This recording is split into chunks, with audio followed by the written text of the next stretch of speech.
अस्सलाम वालेकुम स्टूडेंट, मैं हूँ मिसिस सीमा। हमारा आज का लेक्चर है कॉन्जुगेट एक्सपोनेंट।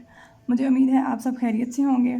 हम लोग कुछ लीनियर स्पेस पे, कुछ लीनियर ऑपरेटर्स पे थ्योरम्स पढ़ रहे थे, लेकिन कुछ स्टूडेंट्स की रिक्वेस्ट पे मैंने आज इनइक्वालिटीज़ पे ये लेक्चर बनाया है। इसमें हम सीखेंगे Young's inequality, Minkowski inequality, Holder's inequality, क्योंकि ये इनइक्वालिटीज़ बहुत ज़रूरी हैं थ्योरम्स को प्रूव करने के लिए। नेक्स्ट हम जो थ्योरम्स प्रूव करेंगे उनमें ये इनइक्वालिटीज़ यूज़ होंगी, लेकिन इन इक्वालिटीज़ में एक एक्सपोनेंट यूज़ होगा, कुछ एक्सपोनेंशियल कॉन्सेप्ट यूज़ होंगे। उन कॉन्सेप्ट को पहले समझ लेते हैं। हम डेफिनेशन समझेंगे कॉन्जुगेट एक्सपोनेंट। अगर आपको मेरे वीडियो लेक्चर्स पसंद आ रहे हैं तो मेरे चैनल को लाइक, शेयर और सब्सक्राइब ज़रूर कर दें। Let p be r real number greater than 1। यहाँ पे p हमने एक रियल नंबर ले लिया है जो कि हमारे पास ग्रेटर देन 1 है। A real number q is said to be the conjugate index of p। p भी एक रियल नंबर है और q भी एक रियल नंबर है। p एक रियल नंबर लिया है हमने ग्रेटर देन 1, और उसका कॉन्जुगेट एक्सपोनेंट प्रूव करने के लिए एक और रियल नंबर लिया है q। कहता है q जो है वो p का कॉन्जुगेट एक्सपोनेंट होगा अगर ये वाली कंडीशन सेटिस्फाई कर जाए।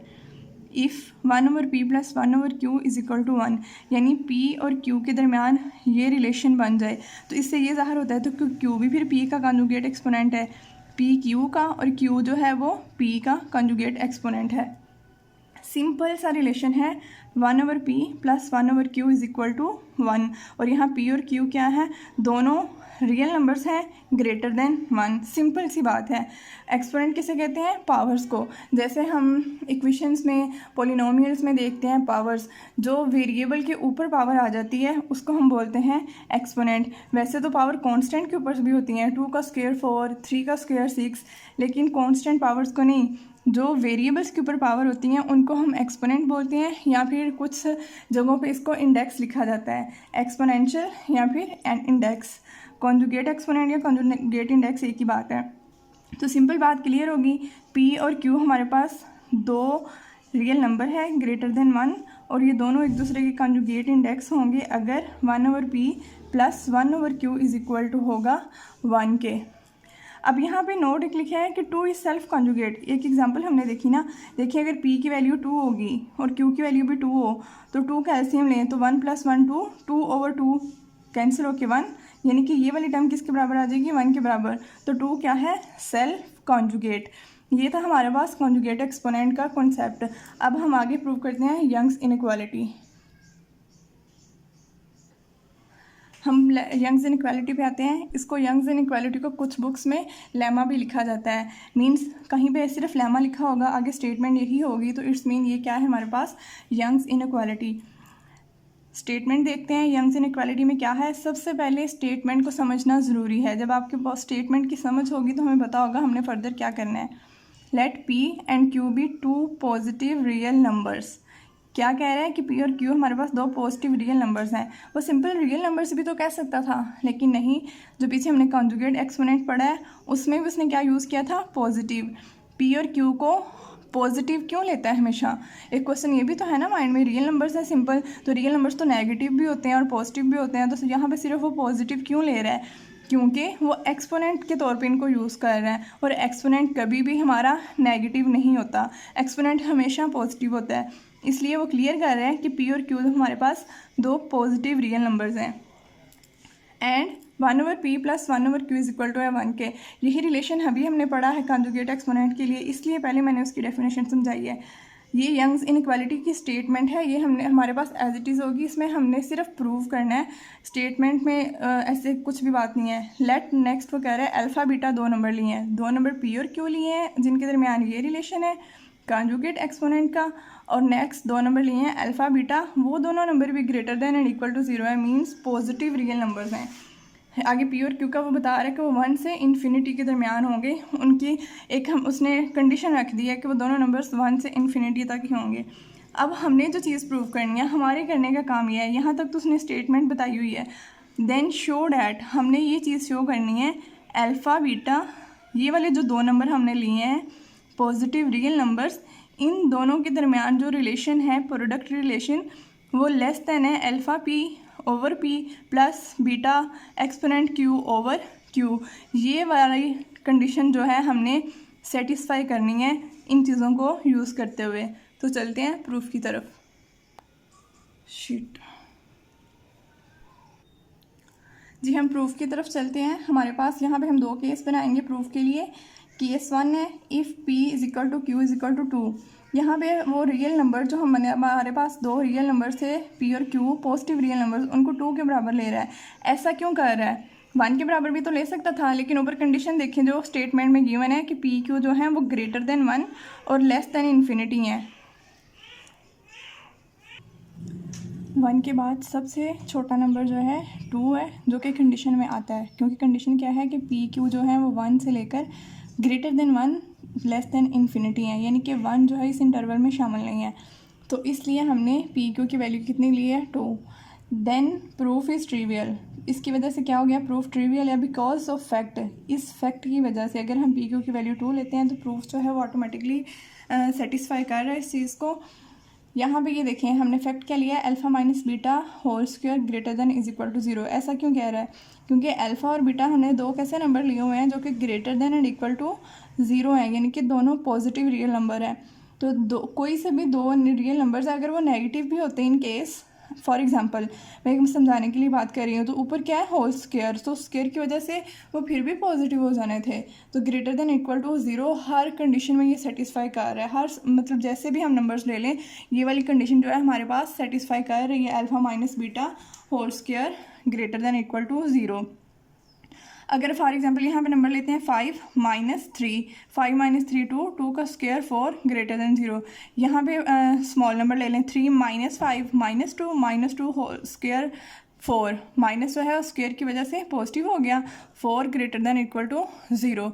यानी कोई से भी दो रियल नंबर्स ले लें, ये वाली कंडीशन जो है हमारे पास सेटिस्फाई कर रही है। तो कहता है इस कंडीशन की वजह से जो है वो प्रूफ जो है वो ट्रिवियल है। हम देख लेते हैं आगे को कैसे ये बात कह रहा है।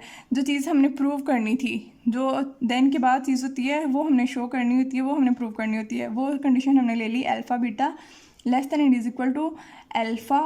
< < P की जगह पे हम क्या पुट कर रहे हैं, P की वैल्यू 2, यानी कि अल्फ़ा की पावर कितनी थी P, और P की वैल्यू क्या है 2, और इसका डिनोमिनेटर भी था P और P की वैल्यू 2। इसी तरह यहाँ पे भी हमने Q की जगह उसकी वैल्यू पुट कर दी। अब इन दोनों का एलसीएम ले लें 2, और एलसीएम इस साइड में मल्टीप्लाई हो गया, 2 α β < α² + β²। अब ये वाली चीज़ उठा के इधर ले आए तो इधर क्या हो गया 0, इधर कुछ भी नहीं ना, तो 0 < α² + β² - 2 α β। बस उसी चीज़ को हमने अरेंज करके लिखा है। तो ये वाली कंडीशन क्या है, ये जो बना हमारे पास बन रहा है फार्मूला स्क्वायर का, यानी कि α - β का होल स्क्वायर। इसको खोलेंगे हम तो ये वाली चीज़ हमारे पास आ जाएगी। ये हमारे पास माइनस का स्क्वायर का फार्मूला बन गया है। तो ये किसके बराबर है, > 0, ये वाली चीज़।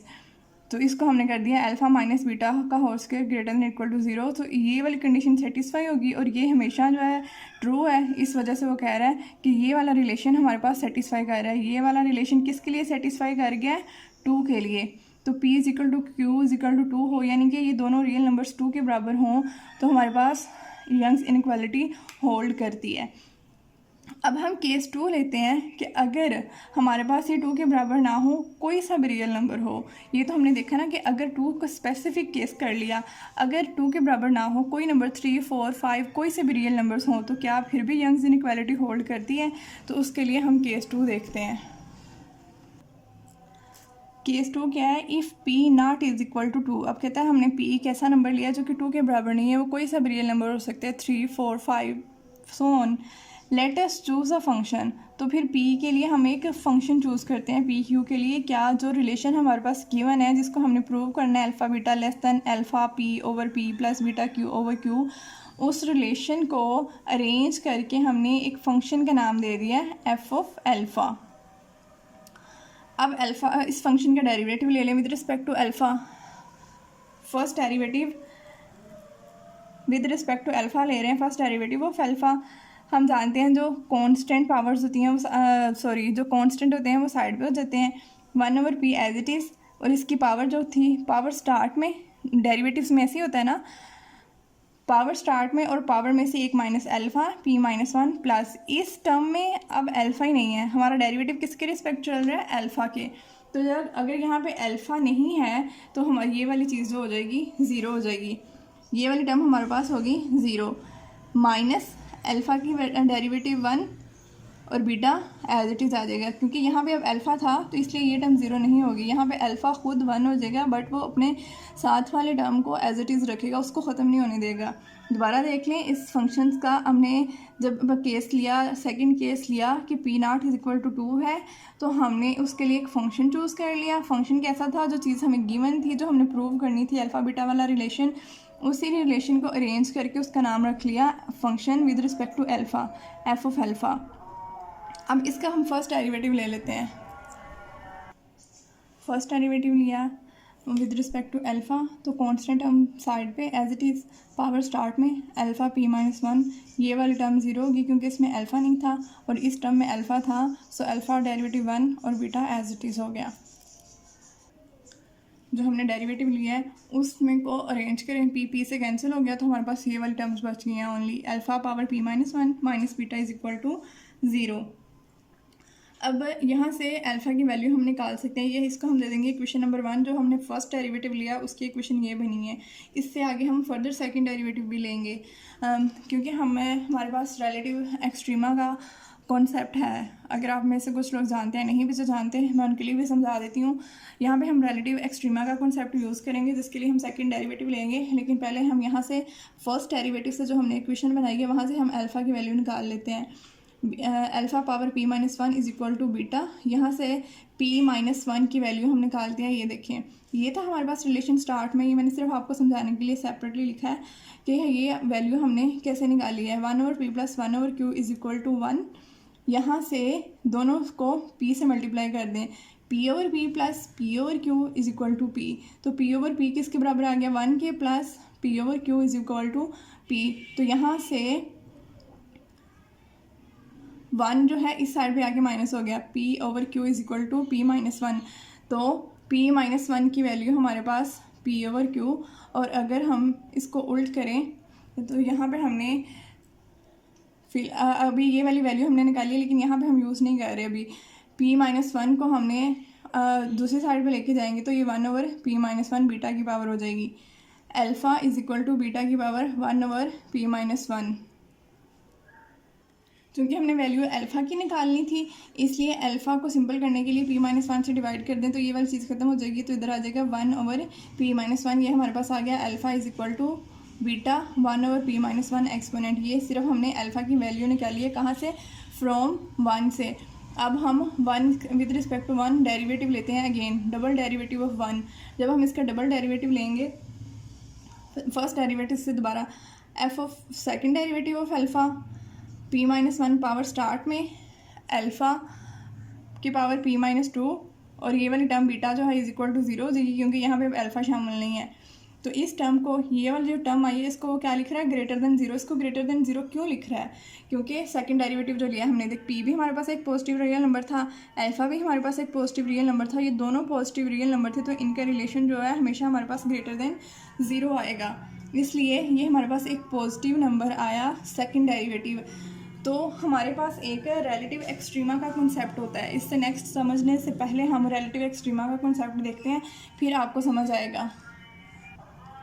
यहाँ पे मैंने छोटी सी डेफिनेशन आप लोगों के लिए लिखी है रिलेटिव मिनिमा की। रिलेटिव एक्सट्रीमा में दो टर्म्स होती हैं, रिलेटिव मिनिमा, रिलेटिव मैक्सिमा, लेकिन यहाँ पे हमारे पास मिनिमा यूज़ हो रही थी, मैंने वो आपको लिख के दिखा दी। इसकी दूसरी टर्म होती है रिलेटिव मैक्सिमा, और कोई ऐसी कंडीशन आ जाए जिसमें मिनिमा और मैक्सिमा दोनों हो तो हम उसको बोल देते हैं एक्सट्रीमा, रिलेटिव एक्सट्रीमा। तो यहाँ पे रिलेटिव मिनिमा की डेफिनेशन क्या है कि इफ़ एफ ऑफ सी क्या है, कोई सा भी कांस्टेंट नंबर, यानी कि किसी एक कांस्टेंट नंबर पे किसी फंक्शन का डेरिवेटिव जो है या उस फंक्शन की value less than is equal हो जाए एफ ऑफ एक्स के, यानी कि एफ ऑफ एक्स हमारा फंक्शन है, एफ ऑफ एक्स की वैल्यू किसी कांस्टेंट पॉइंट पे, फॉर एग्जांपल 2 पे, 3 पे, 4 पे, किसी भी कांस्टेंट पॉइंट पे फंक्शन की वैल्यू जो है वो वैल्यू लेस देन आ जाए फंक्शन से, for all x belongs to एक कोई सा भी इंटरवल हमें दिया गया है। जैसे यहाँ पे जो हम यंग्स इनइक्वालिटी प्रूव कर रहे हैं, इसमें हमें पी और क्यू की वैल्यू के लिए कौन सा इंटरवल दिया गया है, 1 से इन्फिनिटी, यानी कि greater than 1 less than infinity, वो जो इंटरवल। और यहाँ पे सी कौन सा, डेफिनेशन समझाने के लिए सी को एक इंटरवल में लिया, C minus delta X, C plus delta X, ये जो इंटरवल है इसमें से कोई सा भी वैल्यू x की लें और उस वैल्यू पे जो कांस्टेंट पॉइंट है उसकी वैल्यू लेस देन वो फंक्शन से, then the function f has relative minima at x is equal to c। यानी कि जिस पॉइंट पे हमने फंक्शन की वैल्यूज़ चेक की वो वैल्यू जो थी फंक्शन से लेस आ गई, तो हम कहेंगे कि वो वाला पॉइंट जो है हमारे पास, जो है हमारे पास वो रिलेटिव मिनिमा है। अगर उस पे value less I function greater हुआ, और यही केस मैक्सिमा में होता है, अगर उस पॉइंट पे वैल्यू ग्रेटर आ जाए फंक्शन लेस हो तो हम रिलेटिव मैक्सिमा कह देते हैं उस पॉइंट को। यहाँ पे देखिए अब डबल डेरिवेटिव जब हमने लिया है 1 का, तो उस डबल डेरिवेटिव की वैल्यू जो है जो हमारे पास क्या आ गई है ग्रेटर देन 0। तो इस बात से हमने कहा कि उस पॉइंट पे डबल वैल्यू जो हमने पॉइंट निकाला है यहाँ पे दे रहा for all alpha belongs to 0 to infinity minima for alpha is equal, यानी कि उस पॉइंट, ये वो कांस्टेंट पॉइंट सी है, इस पॉइंट के लिए फंक्शन जो है वो रिलेटिव मिनिमा है। ये वाला पॉइंट जो है फंक्शन के लिए रिलेटिव मिनिमा है। सेकंड डेरिवेटिव ग्रेटर देन 0 आया था, इसलिए जो हमने फर्स्ट डेरिवेटिव से वैल्यू निकाली हुई थी उसको हमने कहा कि minima for alpha is equal to beta exponent 1/p-1। कहता है सिर्फ इस वैल्यू के लिए ये greater for all other values, ये वाली जो वैल्यू है इस वैल्यू के लिए ये सेकंड डेरिवेटिव हमारे पास ग्रेटर आया, greater for all other values. ये वाली वैल्यू जो है लेसर है फंक्शन से, F of alpha greater than is equal to है इस वैल्यू से, अल्फ़ा की जगह पे हमने उसकी वैल्यू पुट कर दी कि ये वाली वैल्यू जो है मिनिमा है, बाकी तमाम वैल्यूज़ हैं ग्रेटर हैं, less than is equal to F of alpha. अब इस कंडीशन को हमने रीअरेंज करके लिख लिया, F of alpha greater than है इफ से और ये वाली चीज़ ग्रेटर देन है 0 से। अब 0 less than F of B की पावर क्यू ओवर पी। यहाँ पे देखें ये क्यू ओवर पी कैसे आया, ये जो चीज़ जो निकाल के सामने रखी है जो पहले मैंने बताई थी, जो चीज़ हमने फाइंड आउट की है कि 1/p-1 की वैल्यू क्यू ओवर पी हमने निकाल ली। ये वाली वैल्यू 1/p-1 की जगह हमने क्या पुट कर दिया Q over P less than and is equal to alpha की power P over P plus beta की power Q over Q minus alpha beta. ये हमने वही टर्म लिखी है जो स्टार्ट में हमने ली थी, जो हमने प्रूव करना था।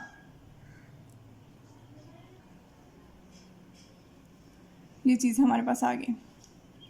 अब जो स्टार्ट में कंडीशन थी ये वाली चीज़ थी हमारे पास, उस फंक्शन जो हमने लिया था एफ ऑफ अल्फ़ा की जगह उसकी वैल्यू पुट कर दी बी की पावर क्यू ओवर पी, और ये वाला function greater than equal to 0 है। अब देखें अगर ये ग्रेटर देन इक्वल टू 0 है तो ये वाली सारी टर्म भी क्या है greater than and equal to 0।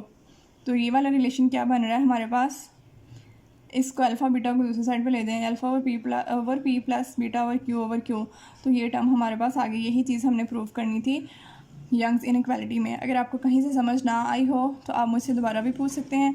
मेरे लेक्चर्स को ऑनलाइन देखा करें, इट विल सपोर्ट मी। अल्लाह हाफिज़।